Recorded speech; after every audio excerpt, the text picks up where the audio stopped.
Hello दोस्तों, स्वागत है आपका मेरे चैनल PSR स्टडी में। हमारे चैनल पर क्रैश कोर्स चल रहा है। हम आज चैप्टर 3 का लेक्चर 3 जानेंगे। पार्ट 3 है ये। इसमें है युग्मक जनन। ये मोस्ट इम्पोर्टेंट है आपके लिए, एग्जाम में आने के लिए। आप कोई से बोर्ड से बिलोंग करते हुए सब बोर्ड के लिए है। अगर आप मेरे चैनल पर नहीं तो मेरे चैनल PSR स्टडी को सब्सक्राइब करना ना भूलें, मेरी वीडियो को लाइक और शेयर करना ना भूलें। यह लैंगिक जनन की प्रथम अवस्था है। जनन अंगों में उपस्थित जनन कोशिकाओं युग्मक का निर्माण करती हैं। युग्मकों के निर्माण की प्रक्रिया युग्मक जनन कहलाती है। पुरुषों में बेड़सठ नर युग्मक शुक्राणु तथा शुक्राणु का निर्माण करते हैं तथा मादा में अंडाशय मादा युग्मक अंडाणु का निर्माण करते हैं। यह दो प्रकार के होते हैं। नंबर 1 शुक्र जनन, अंड जनन। शुक्र जनन का मतलब यहाँ पे शुक्राणु जनन है, और यहाँ पे अंडे जनन का मतलब है यहाँ पे अंडाशय या अंडाणु जनन, अंडाणु जनन। ठीक है ना। हम जानेंगे आज शुक्र जनन के बारे में, शुक्राणु जनन के बारे में। इसमें है नंबर 1 नर में यौनारंभ एवं शुक्र जनन या शुक्राणु जनन। किसी भी प्राणी के जनन करने योग्य हो जाने को यौनारंभ कहते हैं। इसकी आयु पुरुषों में 14 से 16 वर्ष की होती है। इस अवस्था में पुरुषों के लक्षणों का कुछ महत्वपूर्ण बदलाव आते हैं, जिन्हें द्वितीयक लैंगिक लक्षण कहते हैं। इसमें मेन चीज ये है जो कि मतलब 14 से जो 16 साल बताई है। इसमें मतलब इंसान में जो पुरुष है उसमें कुछ बदलाव होते हैं, ऐसे स्त्री में होते हैं। इसमें पुरुष में 14 से 16 वर्ष में होते हैं, और लड़कियों में तुम्हारे 12 से 15 वर्ष तक होते हैं, मादाओं में। यहाँ पर है जैसे जो पुरुष है वो 14 से 16 वर्ष में जो बदलाव होते हैं, वो जैसे बच्चे करने के योग्य हो जाता है, उसकी दाढ़ी मूछें आने लगती हैं, ऐसे बदलाव होते हैं। इसमें दूसरा मतलब जो इसमें द्वितीयक बताया, द्वितीयक लैंगिक लक्षण कहते हैं, वो है आपका घेरा नर के द्वितीयक लैंगिक लक्षण। इसमें पॉइंट है 4 आपके लिए। चेहरे व शरीर पर बाल उग जाते हैं। नंबर 2 है इसमें बेड़सठ कोषों में सीसन के आकार में वृद्धि हो जाती है। शुक्र जनन नलिकाओं में शुक्राणुओं का निर्माण शुरू हो जाता है। शरीर की लंबाई बढ़ने लगती है।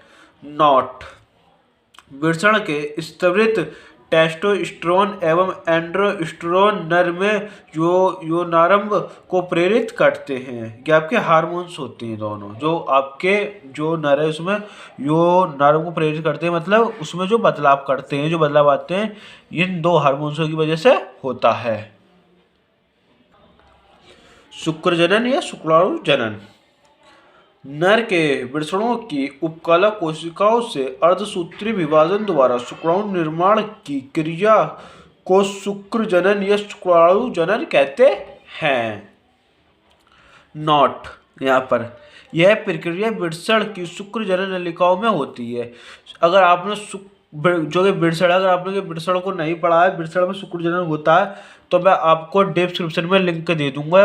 आप सबसे पहले इसके दोनों पार्ट पढ़ लें, जैसे जो मादा है और मतलब जो अंडाणु है और आपका वृषण है, आप उन दोनों चीज़ों को पढ़ लें। अगर आपने नहीं पढ़ी है तो ये चीज़ें आपकी समझ में नहीं आएंगी। सबसे पहले आपको उस नहीं पढ़ना पड़ेगा। 3 व्यवस्थाएं होती हैं, परिवस्थाएं होती हैं। नंबर 1 है गुण प्रवस्था। जनिक उपकला कोशिकाओं में बार बार समसूत्री विभाजन होता रहता है। इस प्रकार बनी कोशिकाओं को शुक्राणु जनन कहते हैं। यह द्विगुणित होती हैं। इसमें नंबर 2 है आपके लिए वृद्धि प्रवस्था। शुक्रजनक कोशिकाएं विभाजन के पश्चात आवश्यक भोजन पोषक पदार्थ एकत्रित करके आकार में बड़ी हो जाती हैं। इन्हें प्राथमिक शुक्र कोशिकाएं कहते हैं। नंबर 3 है इसमें तीसरा है आपका परिपक्वन प्रवस्था।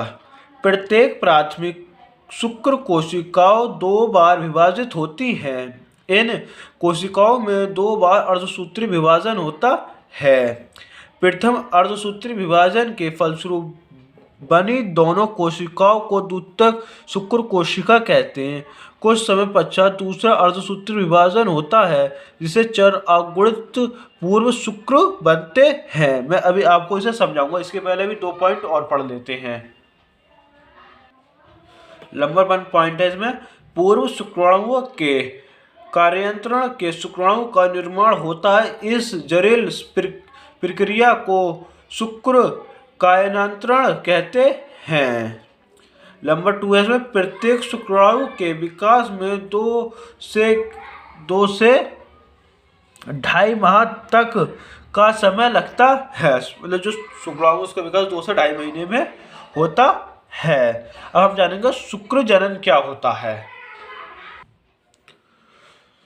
शुक्राणु जनन या शुक्र जनन, इसमें क्या होता है? इसमें एक शुक्र जनन कोशिका होती है। इसमें ये होता है 2n, इसमें समसूत्री विभाजन होता है। समसूत्री विभाजन होके इसमें 2 कोशिकाएं बन जाती हैं। इसमें 2n और 2n कोशिकाएं रहती हैं। उसके बाद इसमें दूसरा का समसूत्री विभाजन दिखा दिया है। इसमें दूसरा का समसूत्री विभाजन होता है, फिर इसमें 2n कोशिका रहती हैं। उसके बाद इसमें जो है प्राथमिक शुक्र कोशिका, इसमें जब समसूत्री विभाजन होता है तो यहाँ पर प्राथमिक शुक्र कोशिका बन जाती है। इसे प्राथमिक शुक्र कोशिका कहते हैं। मैंने आपको पढ़ाया था, उसमें प्राथमिक शुक्रजनक कोशिका क्या होती है। यहाँ से लेके यहाँ तक के इसके भाग को जहाँ समसूत्री विभाजन होता है इसे गुणन कहते हैं।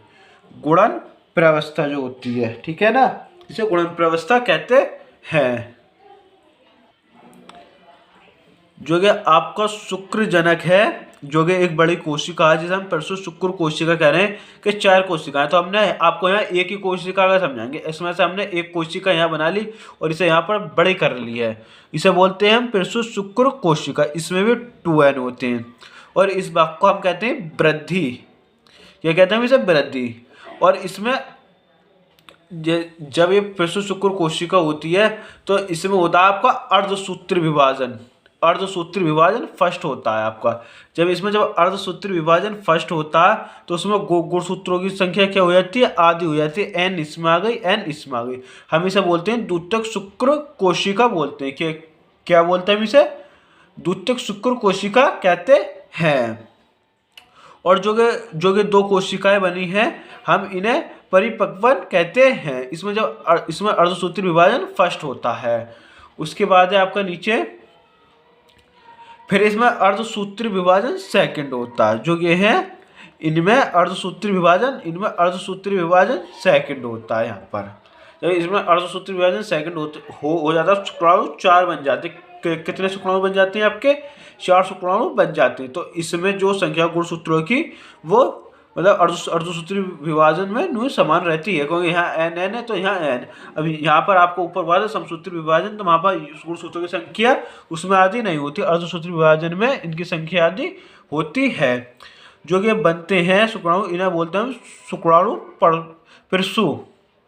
और इसमें होता है आपका अर्धसूत्री विभाजन। उसके बाद इसमें अर्धसूत्री विभाजन सेकंड होता है। उसके बाद आपका आता है जो कि आपको साइड में दिख रहा होगा, हम इसे बोलते हैं शुक्र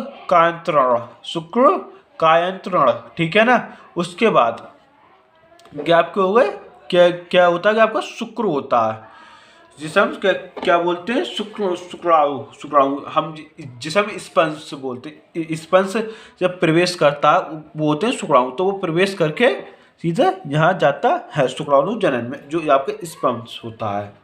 अब हम जानेंगे एक परिपक्व शुक्राणु जनन की संरचना। शुक्राणु की संरचना, एक परिपक्व शुक्राणु की संरचना।